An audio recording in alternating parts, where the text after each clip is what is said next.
जब आपकी life comfort zone से डिसकंफर्ट जोन में जाती है तो आपको ऐसा लगता है कि something worse is going to be happen, लेकिन एक्चुअली में ऐसा होता नहीं है। I tell you one story of Verghese Kurien, जिन्होंने अमूल के जरिए इंडिया की डेयरी इंडस्ट्री को बदल दिया। उन्होंने अपनी इंजीनियरिंग के बाद एक ऐसी फील्ड चूज की जिसमें वो सिर्फ खुद के लिए नहीं बल्कि दूसरों के लिए भी कुछ कर सके। फिर उन्होंने एक फैसला किया कि उनको मास्टर्स करना है और वो यूएसए गए। यूएसए जाके मिशिगन यूनिवर्सिटी में उन्होंने एडमिशन लिया और वहां से मास्टर्स इन डेयरी इंजीनियरिंग की। जब कुरियन ने अपनी स्टडीज कंप्लीट की अमेरिका में तो उनको एक बहुत बड़ा फैसला करना था कि उन्हें वहीं स्टे करना है या फिर इंडिया वापस आना है। आप ही सोच सकते हो कि मतलब अपना सिक्योर करियर छोड़ के कोई अमेरिका से 1950s में इंडिया क्यों आएगा, अपनी फाइनेंशियल स्टेबिलिटी को क्यों खराब करेगा। लेकिन कुरियन ने इंडिया आने का फैसला किया था। तो फिर इंडिया आने के बाद उनको एक गवर्नमेंट जॉब मिली जो एक टेम्पररी जॉब थी गुजरात के छोटे से गाँव आणंद में। तो एक टेम्पररी गवर्नमेंट बॉन्ड था। उन्होंने सोचा कि कुछ दिन में काम करूंगा, एक्सपीरियंस लूंगा और नई अपॉर्चुनिटीज के लिए यहाँ से निकल जाऊंगा। उन्होंने आणंद में देखा कि एक वहाँ पर डेयरी है जो एक फॉरेन डेयरी है जिसका नाम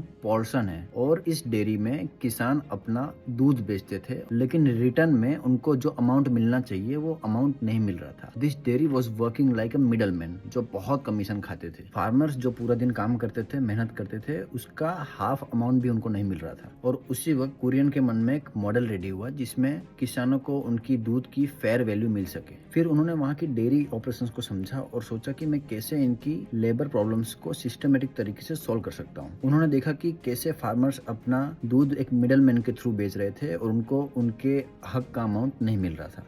किसान के पास ना कोई पावर थी ना कोई डायरेक्ट कनेक्शन था ताकि वो अपने दूध जाके डायरेक्ट बेच सके। लेकिन कुरियन ने सोचा कि अगर हम फार्मर्स को उनके दूध का कंट्रोल उनके हाथ में दे सकें तो उनकी लाइफ बहुत बेहतर हो सकती है। फिर कुरियन ने सोचा कि कोऑपरेटिव मॉडल से किसान अपने दूध को बेच सकते हैं डायरेक्टली और अपने हक का प्रॉफिट भी कंट्रोल कर सकते हैं, जिसमें किसानों को उनके फेयर प्राइस मिल सके। और ये एक रिवोल्यूशनरी आइडिया था। फिर उन्होंने टीम के साथ मिलकर एक कलेक्शन नेटवर्क बनाया जिससे कि फार्मर्स अपना दूध डायरेक्टली बेच सके। ये सिस्टम अमूल को एक सस्टेनेबल और एक प्रॉफिटेबल बिजनेस बनाने में हेल्प करता था। अमूल की शुरुआत तो हो गई थी लेकिन वर्गीस कुरियन के अंडर बहुत से ऐसे इनिशिएटिव थे उनके माइंड में कि उन्हें वो लॉन्च करना था। उसमें से एक था ऑपरेशन फ्लड। ये ऑपरेशन फ्लड कुरियन ने लॉन्च किया जो था दुनिया का सबसे बड़ा डेयरी डेवलपमेंट प्रोग्राम। ये प्रोग्राम जो 1970s में लॉन्च हुआ, ये ना सिर्फ फार्मर्स को डायरेक्ट कनेक्शन दे रहा था बल्कि जो दूध की रियल वैल्यू होती है वो भी बता रहा था। सो इस प्रोग्राम के थ्रू वो अपना दूध अमूल के थ्रू डायरेक्टली बेच रहे थे सेलर्स को और उनको